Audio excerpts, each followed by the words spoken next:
नमस्ते दोस्तों, old is gold में आपका मैं स्वागत करता हूँ। आज मैं जो कुछ देख रहा हूँ उसके बारे में थोड़ा आपसे वक्त लेता हूँ। कबीरा खड़ा बाजार में, मांगी सबकी खैर, ना काहू से दोस्ती ना काहू से बैर। जब इतने बड़े संत ने ये बात कह दी,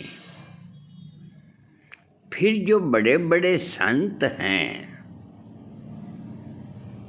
उनको ज्ञान की प्राप्ति क्यों न हुई?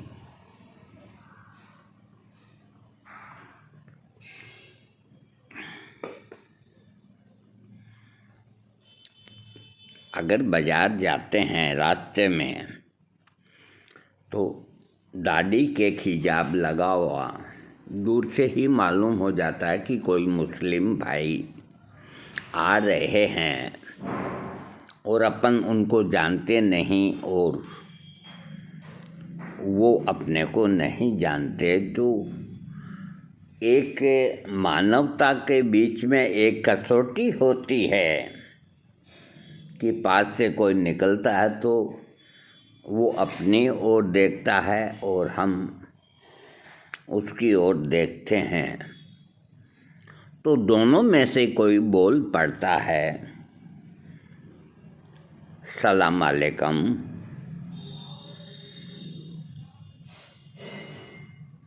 तो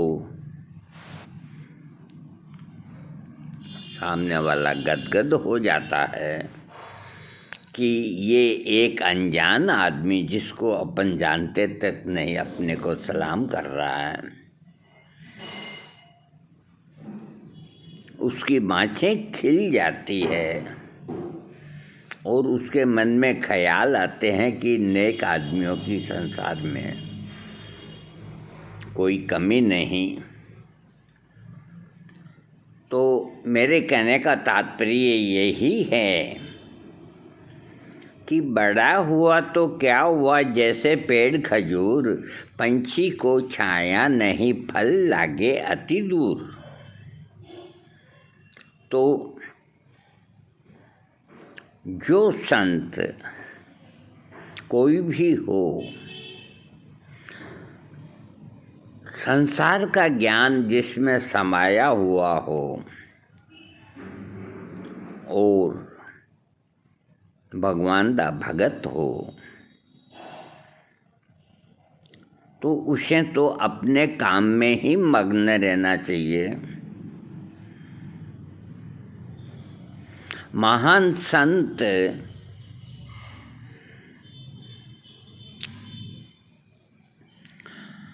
वो होते हैं जो कोई छोटी बालिका भी सामने आती है, वो चरण स्पर्श करते हैं तो अपने कदमों को पीछे हटा लेते हैं। स्वामी राम सुखदास जी नोखा वाले, उनसे कोई पूछता, सवाल करता कि बाबा मेरे को ये तकलीफ़ है, कोई उपाय बताओ। तो वो क्या उपाय बताते थे? राम का नाम लो। इसके अलावा वो कुछ भी उपाय नहीं बताते थे। न उन्हें कार की ज़रूरत थी, न उन्हें बंगले की ज़रूरत थी, न उन्हें सिंहासन की ज़रूरत थी। प्रवचन करते, प्रवचन के अंदर यही कहते कि आप सब राम का नाम लो, भगवान को याद करो, किसी का दिल मत दुखाओ और अभिमान अपने अंदर मत आने दो। हो सके तो किसी की सेवा करो, न हो सके तो उसको सताओ नहीं। इस तरह के संत और भी इस तरह के संत आज भी हैं, लेकिन वो दूर दराज एकांत के अंदर हैं। वहाँ कोई जाते नहीं है, नहीं के बराबर कोई चला गया। दुनिया वहीं जाती है जहाँ उसको कुछ नया देखने को मिले। राम के नाम पे नहीं जाती, अपने स्वार्थ के बस जाती है। तो जो जितने भी अपने देश के अंदर बड़े बड़े जो संत हुए, सभी जातियों के हुए। नरसिंह मेहता बनिए थे,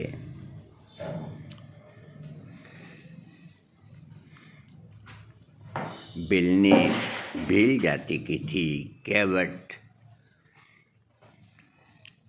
जिसने राम को गंगा पार किया, सरयू नदी पार की, जो भी किया। तो उन्होंने कभी भी श्री राम ने अपने को बड़ा नहीं समझा और एक भजन में कहते हैं कि दुर्योधन के मेवा तागे साग विदुर घर पावन। भगवान कृष्ण ने जब वो तो उनको दुर्योधन मिले कि महाराज आज तो आप हमारे यहाँ भोजन ग्रहण करो। अब देखो, कोई आदमी अगर आग्रह के साथ कहता है कि हमारे यहाँ चलो चाय पियो या खाना खाओ, तो उसको डायरेक्ट अपन ये नहीं कह सकते कि नहीं। तो भगवान कृष्ण ने कहा कि फिर देखेंगे, आज तो विदुर के यहाँ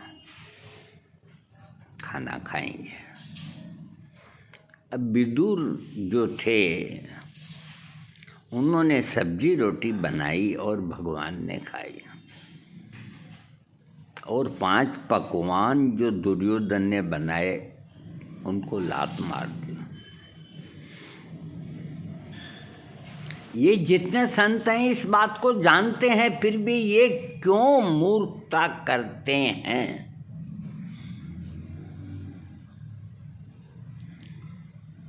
जब राम और कृष्ण ने किसी के साथ कोई भेदभाव नहीं किया, किसी को भी कोई छोटे लफ्ज़ों के अंदर नहीं पुकारा, तो तुम्हें अधिकार किसने दिया है?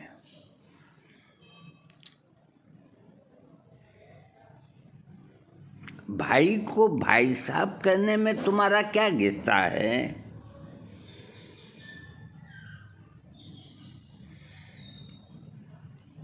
क्या यही तुमने सीखा संत बन करके, प्रवचन दे करके? कितने ही रामायणे, कितने ही भागवत, कितने ही कंठस्थ हो गए, लेकिन सबको अपना नहीं बना पाए तुम, तो तुम्हारी तपस्या, तुम्हारी साधना बेकार।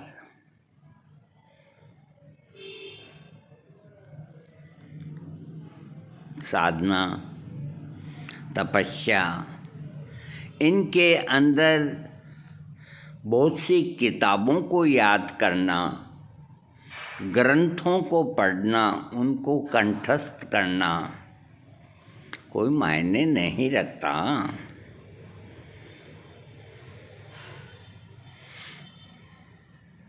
मायने रखता है कि तुमने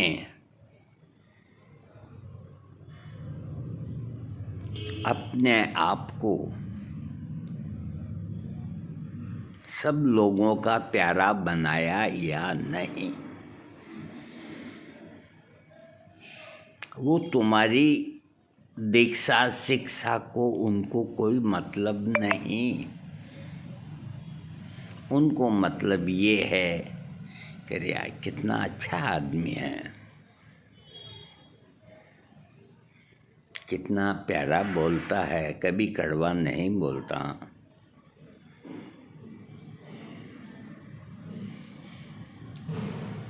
कोई आ गया काम कराना, ए लड़के जरा ये काम कर देना,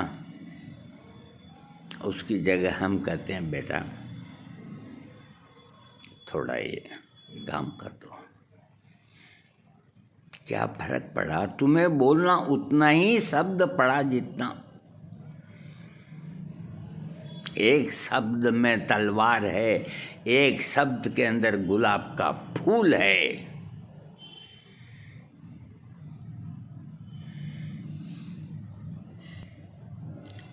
मैं सभी कथावाचकों को, कथावाचिकाओं को, सबको सुनता हूँ मैं। विनोद जी अग्रवाल भजन गायक, वो एक भजन गाते थे, मैं तो अपने मोहन की प्यारी, सनम मेरो गिरधारी। मैं तो अपने मोहन की प्यारी, सनम मेरो गिरधारी, सनम मेरो गिरधारी। उनके भजनों को जो कथावाचिकाएं हैं मधुर आवाज़ के अंदर गाया, और जब उनसे इंटरव्यू लेते थे वो कहते कि सब कुछ हमारे कृष्ण हैं, और सबको अपने कथा के अंदर शिक्षा देते थे कि सादगी से रहो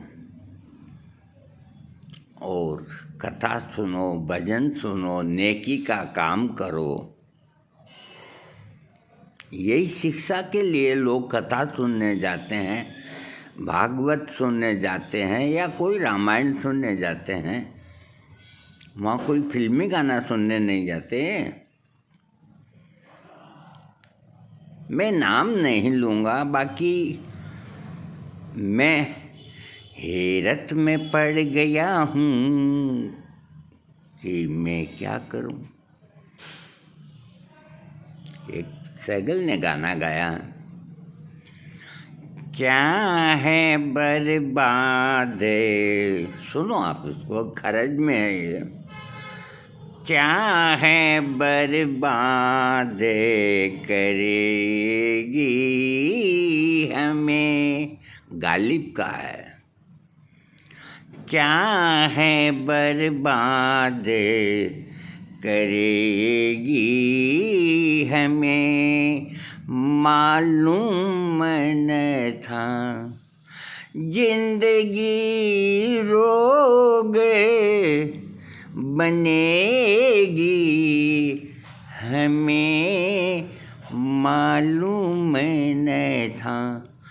चाहे बर्बाद करेगी हमें, मालूम न था। तो चाहत का चस्का लग गया, और चाहत का चस्का ऐसा लगा कि फिल्म इंडस्ट्री को भी पीछे छोड़ दिया। रात दिन देखते हैं,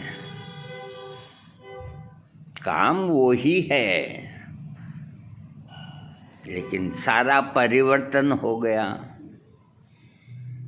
जहाँ सब कुछ उसको समझते थे, राम को या कृष्ण को,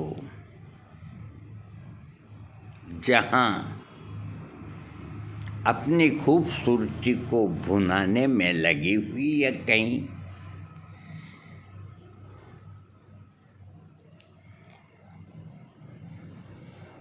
और सेल्फी पे सेल्फी पे सेल्फी पे सेल्फी पे उर्फी जावेद को पीछे छोड़ दिया।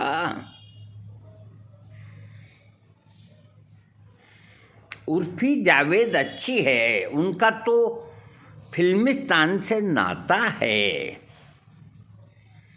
तुम्हारा नाता तो राम और रहीम और कृष्ण से है।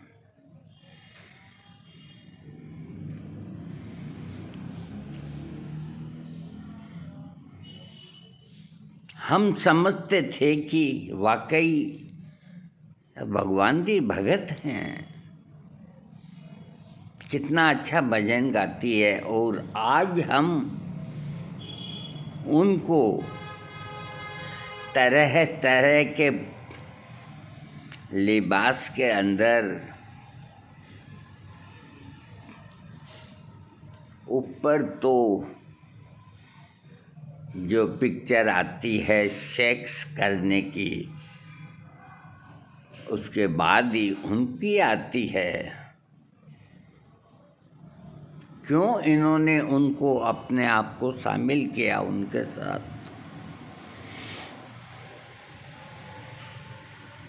इश्क ने इनको मार डाला।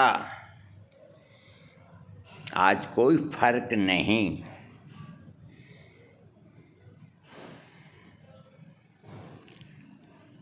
सादगी से रहते हैं रहने वाले बाबा सिया रामदास। सारा काम खुद करते हैं, कोई देता है तो 10 रुपया ले लेते हैं, नहीं कोई बात नहीं। क्या करना उन संत को? अरे तुम भी तो संत बनो, पैसे भी लो, कोई बात नहीं। रामायण के, भागवत के, कथा के और के, मायरा बांटने के और के, जितना लूटना है लूटो, और उस लूट में से 2 पैसे खर्च कर दो अच्छी जगह, तो नाम भी हो जाएगा कि बहुत धर्मात्मा है। अरे तुमसे बड़ा धर्मात्मा तो वो है जो रोज़ 30 रुपया, 50 रुपया, 100 रुपया दिहाड़ी का कमाता है, 200 रुपया, और कोई आ गया तो उसको खाना खिलाता है, रुपया 2 रुपया बीड़ी के बंडल का देता है। उसको कहते हैं धर्म, उसको कहते हैं भगवान दा भगत, और दिन भर काम करते हैं। उन्हें मालूम ही नहीं दुर्योधन कौन था, द्रौपदी कौन थी, क्या लेना देना उनका। न वो स्कूल गए, न कोई उन्होंने शिक्षा पाई। सड़क पे तंबू लगाए, लोहा कूट रहे। एक दिन हम जाके खड़े हो गए हमारे क्लिनिक के पास ही, तो लहसुन की खुशबू आई, बहुत प्यारी खुशबू आई।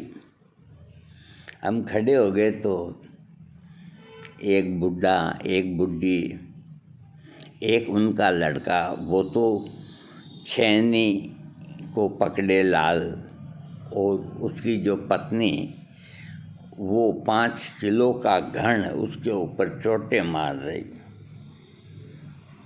मेरे को जाते कहा भैया जी आओ आओ बैठो बैठो। तो बुढ़ा बुढ़ी दोनों खटिया पे बैठे, नीचे बैठ गए कि यहाँ बैठो। हम बैठ गए। हमें बहुत अच्छी खुशबू लगी लहसुन की।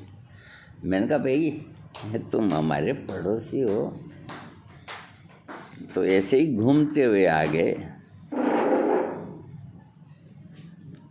कोई काम हो तो कभी बताना। वो पानी आसपास नल नहीं था तो हमारे नल से भर के ले जाते थे। हमने कहा हम फिर आएंगे, जाते हैं कि नहीं, खाना तैयार हो रहा है, थोड़ी सी चटनी, एक रोटी तो खा के जाना ही होगा आपको। एक थाली को दोबारा साफ किया मेरे सामने और अपनी धोती से खूब उसको साफ करके मकई की रोटी और लहसुन की चटनी,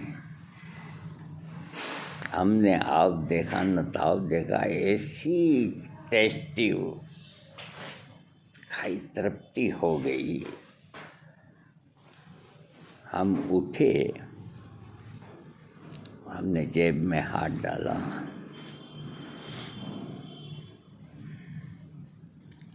₹100 का नोट। मैंने कहा बाबा बच्चों को कोई चॉकलेट कोई खिलौना विलौना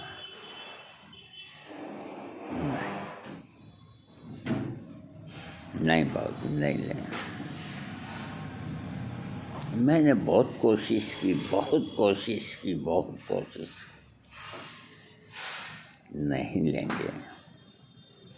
आप डॉक्टर ने कहा कि भी हमारे को तकलीफ हो जाए तो दवाई दे देना, दुआ दे देना, पैसे हम नहीं लेंगे।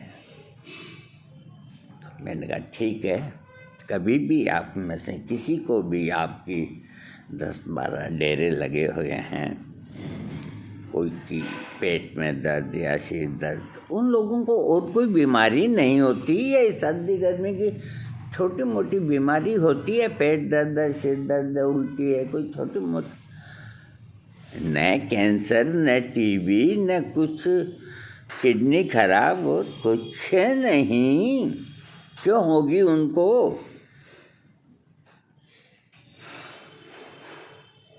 दिन भर लोहा कूटते हैं, मेहनत करते हैं, 2 रोटी खा के सोते हैं, न कोई का देना न कोई का लेना।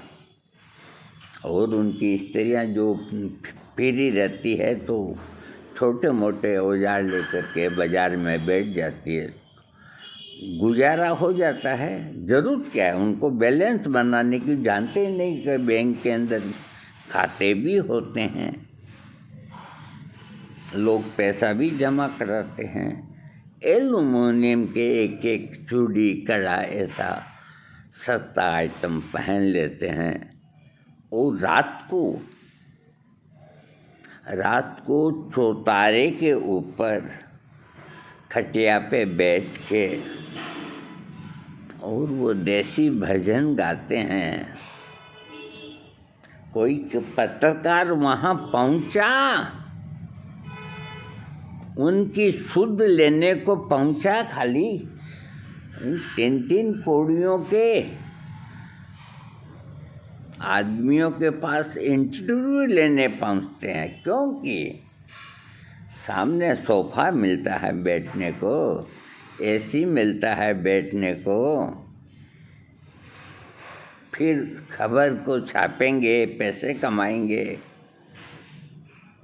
कभी इधर भी देखो भाई, वो हैं भगवान के भगत, तो क्यों किस तरह की राम का मंदिर बना, मस्जिद बनने को आ रही है, खूब धूमधाम से बननी चाहिए, क्यों नहीं बननी चाहिए। जोधपुर के पास रामदेवरा स्थान है, बाबा रामदेव का। सारी जातियां उनको जाती है मेले में, मुस्लिम, गुजराती, मराठी, राजस्थानी, सब जाते हैं वहाँ, क्योंकि रामदेव जी बाबा ने कृष्ण का अवतार थे और उन्होंने जन्म इसीलिए लिया कि छुआछूत को मिटाना। तो उनके दरबार के अंदर कोई भी जाए, वहाँ का पंडित या पुजारी ये भी नहीं पूछ सकता कि तुम कौन बिरादरी को हो।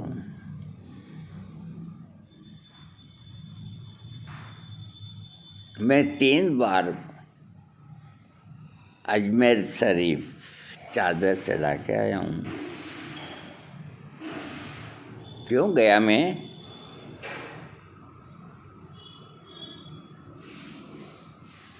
वो चाहे हिंदू मंदिरों में हमारे मुस्लिम भाई आते हैं या ना आते हैं, हमें उनकी बराबरी नहीं करनी, लेकिन वो हमारे पड़ोसी हैं, हमारे मित्र हैं, हमारे दुख और सुख के अंदर वो काम आते हैं। तो उनके तीर्थों के अंदर जाने में हमें क्या दोष है?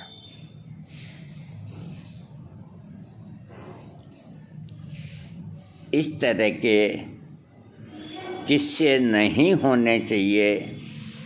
हर एक को सम्मानजनक बात कहनी चाहिए और दिखावा नहीं करना चाहिए। खुदा ने तुमको नूर दिया है, उसको बेनूर न कीजिए। और दुनिया तो हुस्न की दीवानी है। जब आप लड़कियां जब खुद ही अंग प्रदर्शन करेगी और पुरुष रेप करता है तो सजा किसको मिलती है? पुरुष को, के रेप कर दिया। अरे कुछ कसूर तो सामने वाले पक्ष का भी होगा ना। वो कपड़े ही ऐसे पहनती है कि 11 साल की एक बच्ची, उसको औरत बना दिया। जिसको 16 साल की आयु में समझ आनी थी, वो 11 साल के अंदर ही तुमने उसको भर दिया, क्योंकि तुम्हें पैसा कमाना उसको दिखा दिखा के। माँ बाप भी क्या करे उनके। इसीलिए आजकल की जो बच्चियां हैं वो 10-11 साल में ही रजस्वला हो जाती है। पहले की लड़कियां 15-16 साल में रजस्वला होती थी। तो ये कथा का आडंबर जो करने वाले, इनको जिन लोगों ने गरीबों को खून चूस के पैसे इकट्ठे किए हैं, वो करवाते हैं उनसे कथा। और जिसने पसीना बहा करके अपने परिवार को पाला है, नहीं कराएगा कथा। वो भगवान के मंदिर के सामने जाके नतमस्तक ही होगा। उसकी हैसियत नहीं कि वो किसी पंडित को बुला के। और इन कथावाचकों ने इनकी रेटें करोड़ों पे। आहा, क्या कहने। अरे ये भगवान के नाम को भुना रहे हैं।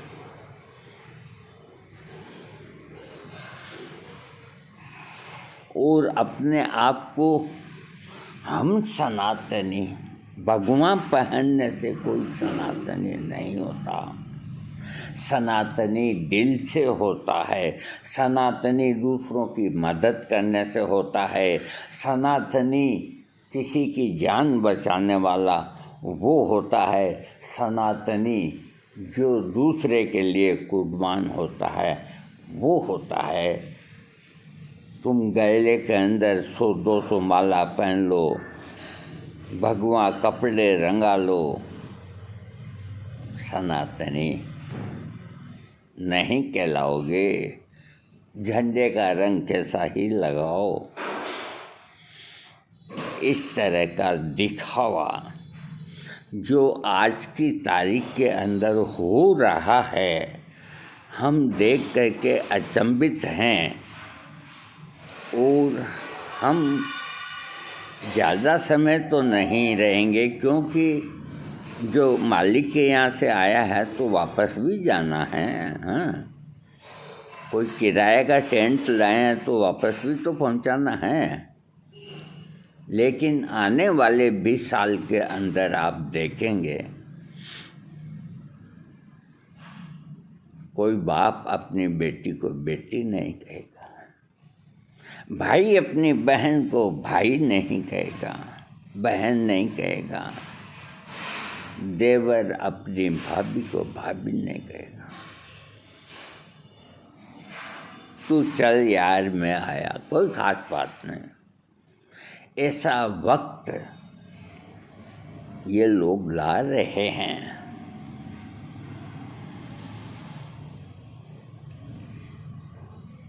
और जब जब भी ऐसा वक्त आया है, आदमी दुखी होता गया, आदमी को बीमारियां लगने लग गई, आदमी को आयु कम हो गई, क्योंकि संतोष नाम की चीज़ उसके अंदर से खत्म हो गई।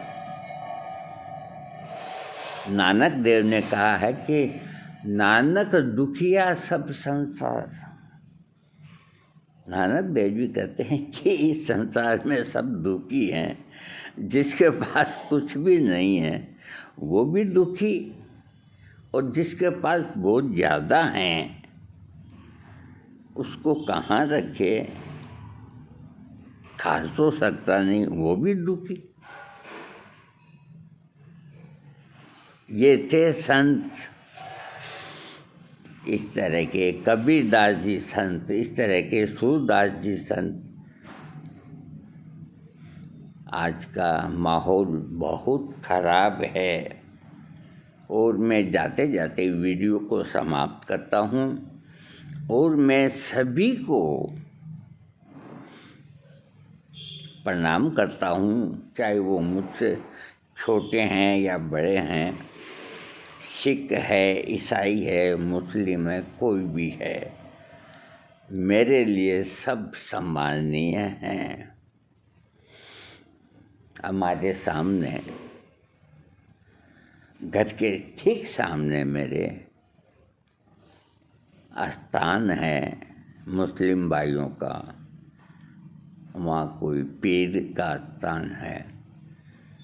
तो हमारे कोई मुस्लिम दोस्त कभी कभी वहाँ रसोई करते हैं, हमें बुलाते, हम जाते हैं, उनके बीच में बैठ के खाना खाते हैं।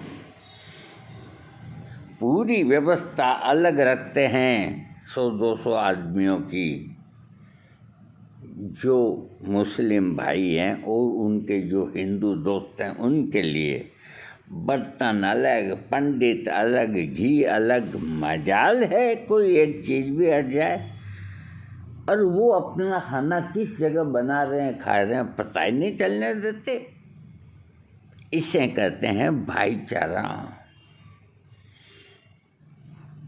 वो जानते हैं कि भाई इनको इस चीज़ से गलानी है या लाइक नहीं करते, तो उनके लिए वो वैसा ही खाना बनाएंगे, वो हाथ नहीं लगाएंगे, ब्राह्मण ही सब कुछ करेगा। तो ऐसा भाईचारा सब समाज के अंदर होना चाहिए। सरदार भाई लंगर लगाते हैं, वो कोई से पूछते नहीं तू किस जाति का है, सामने बैठा। उनका काम है परोसगारी करना। गुरुद्वारे में कभी भी किसी वक्त चल जाओ, कोई भूखे पेट नहीं आएगा।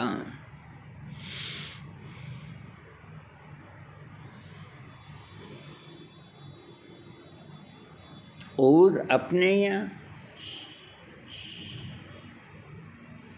निगाह रखते हैं, कौन आया है, कौन आया है। निगाह नाज की आह, निगाह नाज की, यारों का हाल क्या होगा, क्या होगा। निगाहें नाज की, बेचारों का हाल क्या होगा, क्या होगा, क्या होगा। इंसान इंसान को मोहब्बत करो। इंसानियत ही सबसे बड़ा धर्म है। हमने इसके पहले वीडियो के अंदर कहा था कि सबसे बड़ा धर्म क्या है? इंसानियत। और बाद में, हमारे वीडियो के बाद में, जो महान गुरु थे किसी भी जाति के, समाज के, तो उन्होंने भी यही बात कही कि सबसे बढ़कर धर्म इंसानियत का होता है। तुम इंसानों से प्यार करो, पशुओं से प्यार करो, पक्षियों से प्यार करो, मोहब्बत करो, भूखे को भोजन दो और दूसरों के काम आओ। थोड़ा तकलीफ भी पालो। बस में बैठ के जा रहे हो, कोई बूढ़ी औरत खड़ी है, तुम सीट पे बैठे हो, तो माँ यहाँ बैठ जा। अरे उसके मन से कितना दुआ आशीष निकलेगी, क्योंकि वो तो उम्र दराज है, उसके तो पाँव दुख रहे हैं। तुम तो जवान हो, दिन भर खड़े रह सकते हो भाई, घंटे 1.5 घंटे का सफ़र है। वो घर जाके क्या कहेगी? दुनिया में भले आदमियों की भी कमी नहीं बहू। क्या हुआ माँ जी? तो जगह नहीं मिली थी तो एक भले आदमी ने कहा कि हमारे तू यहाँ बैठ जा, और वो खड़ा हो गया। अच्छे आदमियों की भी कमी नहीं है दुनिया में। इस तरह के बनो मेरे भाई, इस तरह के बनो, इस तरह के बनो।